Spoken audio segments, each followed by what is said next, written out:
നറുനിലാവ് പോലൊരു കുഞ്ഞു പൂവുമായി 21 വർഷം മുമ്പ് ഒരു രാത്രി ഉദയേട്ടൻ കയറി വന്നത് ബിന്ദുവിൻ്റെ കൺമുന്നിൽ തെളിഞ്ഞു. അവൾക്കന്ന് എത്ര ദിവസം പ്രായമുണ്ടാവും? 3 അതോ 4? അറിയില്ല. പിങ്ക് നിറത്തിൽ വിറച്ചുകൊണ്ട് പതിഞ്ഞ ശബ്ദത്തിൽ കരയുന്ന ഒരു പൊടിപ്പൈതൽ. ഇതാരുടെ കുട്ടിയാണ് ഉദയേട്ട എന്ന എൻ്റെ ചോദ്യത്തിന് വഴി 2 കാറുകൾ കൂട്ടിയിടിച്ച് ആക്സിഡന്റ് നടന്നു എന്നും അതിലൊരു കാറിൽ നിന്ന് തെറിച്ച് പുറത്തേക്ക് വീണതാണ് എന്നും ആരെങ്കിലും തേടി വരും, അപ്പോൾ തിരികെ ഏൽപ്പിക്കാം എന്നുമാണ് എന്നോട് പറഞ്ഞത്. പക്ഷെ ദേഹത്ത് മുറിവൊന്നും ഇല്ലല്ലോ എന്ന് ചോദിച്ച എന്നോട് റോഡ് വക്കിലെ പുല്ലിലാണ് കുഞ്ഞ് വീണത് എന്ന് പറഞ്ഞു. പിറ്റേന്നുണർന്ന ദീപു കുഞ്ഞിനെ കണ്ട് ആരാണ് എന്ന് ചോദിച്ചപ്പോൾ നിന്റെ അനിയത്തിയാണ് എന്ന് ഉദയേട്ടൻ പറഞ്ഞു. അന്നു മുതൽ അനിയത്തിയായിട്ട് തന്നെയാണ് അവൻ അവളെ കണ്ടത്. അവളോട് അവന് വലിയ ഇഷ്ടമായിരുന്നു. ഞാൻ മോൾക്ക് ദിവ്യ എന്ന് പേരിടാമെന്ന് പറഞ്ഞപ്പോൾ അത് എതിർത്ത് അല്ലിമ എന്ന പേര് ഉദയേട്ടൻ്റെ തന്നെ തീരുമാനമായിരുന്നു.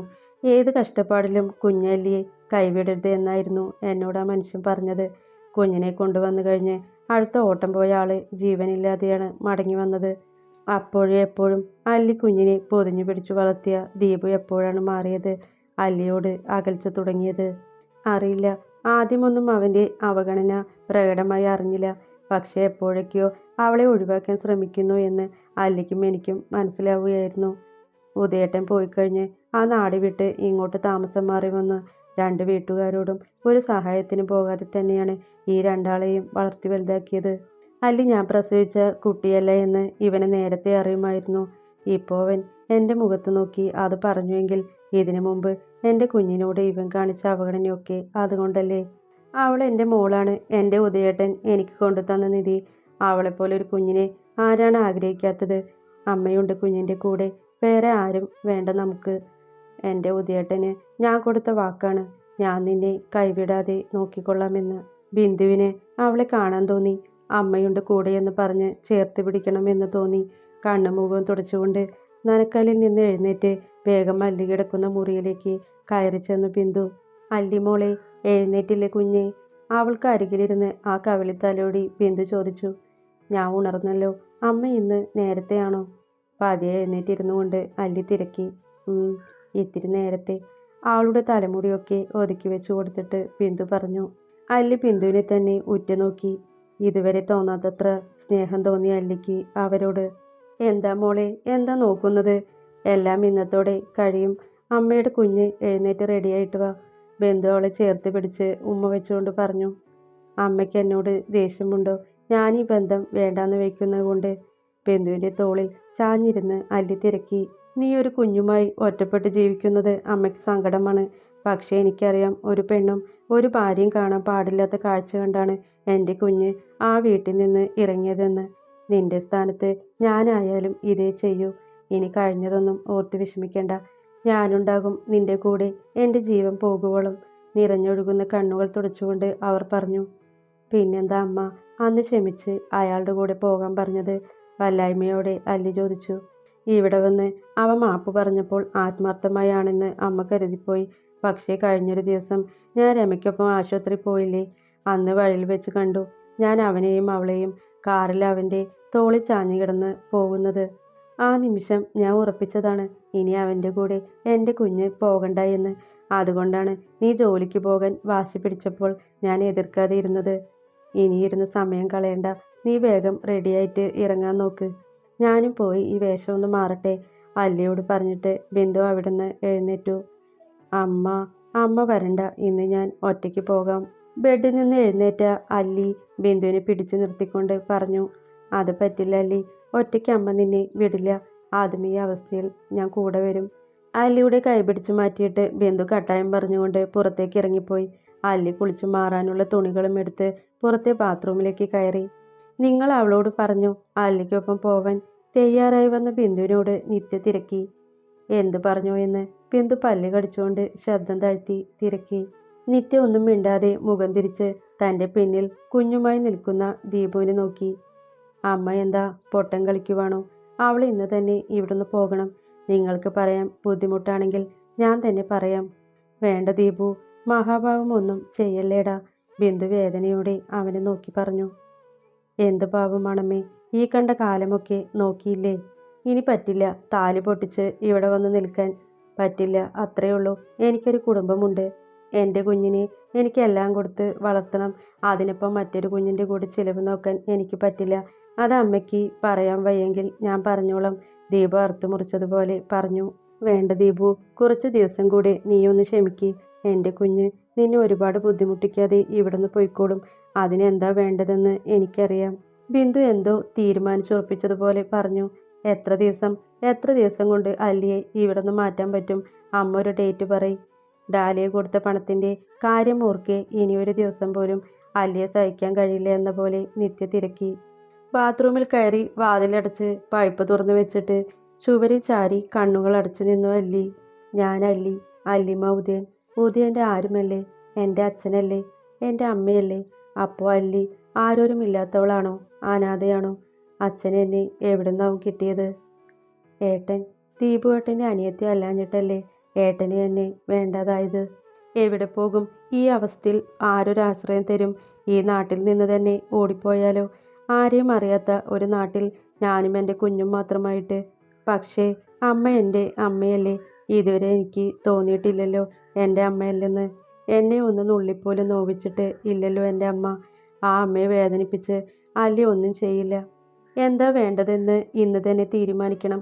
തൽക്കാലം ഞാനെല്ലാം അറിഞ്ഞുവെന്ന് എൻ്റെ അമ്മ അറിയണ്ട. ആ മനസ്സിനത് താങ്ങാൻ പറ്റിയില്ലെങ്കിലോ? ആലോചിച്ച് കരഞ്ഞും വിങ്ങിപ്പൊട്ടിയും നെഞ്ചു പിഞ്ഞു കീറും പോലൊരു വേദനയിൽ അല്ലി പിടഞ്ഞു. അല്ലി ഒന്ന് നിന്നെ കുളിച്ചു കയറി വന്ന അല്ലിയെ കണ്ടതും തിക്കും പോക്ക് നോക്കി നിത്യ വിളിച്ചു. എന്താ ചേച്ചി? കലങ്ങി ചുവന്ന കണ്ണുകൾ ഉയർത്തി അല്ലി അവളെ നോക്കി. ദയവ് ചെയ്ത് ഇവിടെ നിന്നൊന്ന് ഒഴിവായി തരണം. ഞങ്ങളുടെ ജീവിതത്തിലെ സന്തോഷങ്ങൾ ഇല്ലാതെയാക്കരുത്. തൊഴുകൈയോട് നിന്ന് നിത്യ പറഞ്ഞു. കുറച്ചു മുമ്പ് ആയിരുന്നുവെങ്കിൽ ഞാൻ ഇനിയും ഇവിടെ തന്നെ താമസിക്കും. ഇതെൻ്റെ വീടാണ്, എനിക്കും അവകാശമുണ്ടെന്നൊക്കെ വലിയ വായിൽ പറഞ്ഞേനെ. പക്ഷേ ഇനി ഒരിക്കലും അല്ലിക്ക് അങ്ങനെ പറയാൻ കഴിയില്ല. മനസ്സിൽ ഓർത്തുകൊണ്ട് അല്ലി ഒരു നിമിഷം നിത്യ ഉറ്റുനോക്കി. പിന്നെ മെല്ലെ ഒന്ന് ചിരിച്ചു.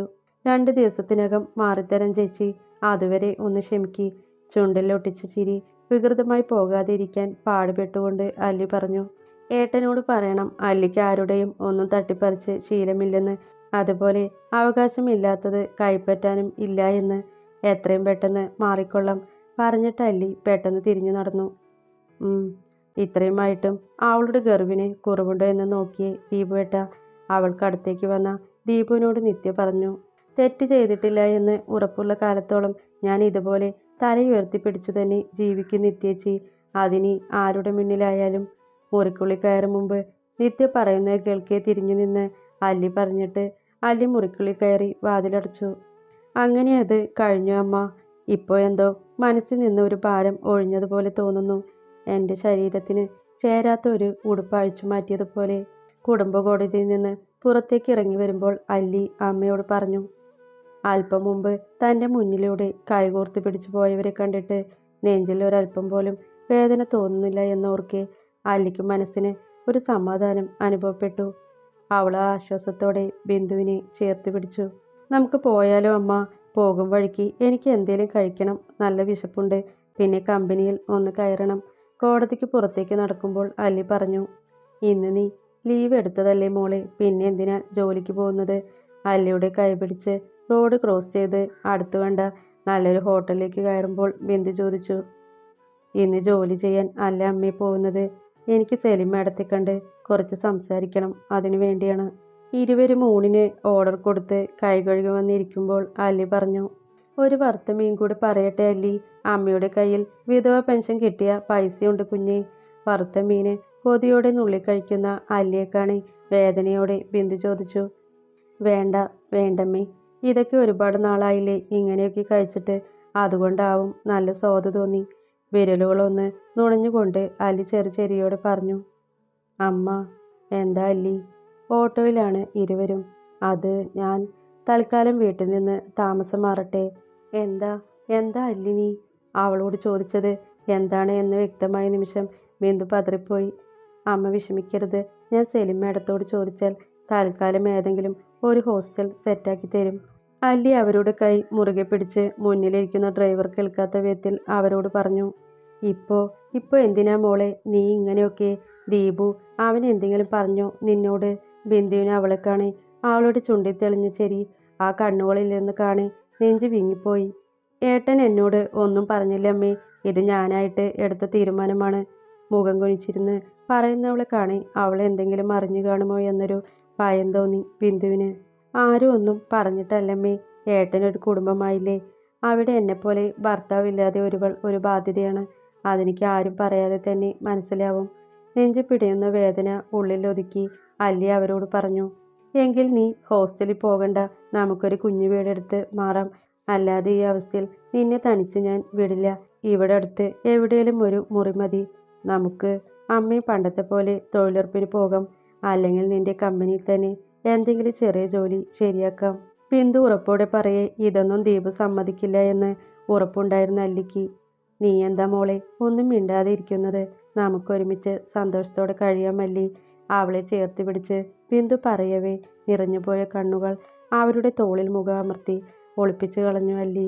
ആഹാ, ഇന്ന് ലീവാണെന്ന് പറഞ്ഞിട്ട് അമ്മയും കൂട്ടിയാണോ വരുന്നത്? ചേച്ചിയെ കണ്ടിട്ട് ഒരുപാട് നാളായല്ലോ. അല്ലി അകത്തേക്ക് കയറി വരുന്നത് കാണി അവിടെ അച്ചാറിടാൻ നിൽക്കുന്ന രേണുക ചിരിയോടെ വന്ന് ബിന്ദുവിൻ്റെ കയ്യിൽ പിടിച്ചുകൊണ്ട് പറഞ്ഞു. ഞാനിപ്പോൾ അങ്ങനെ ഒരിടത്തും പോകാറില്ല രേണുക.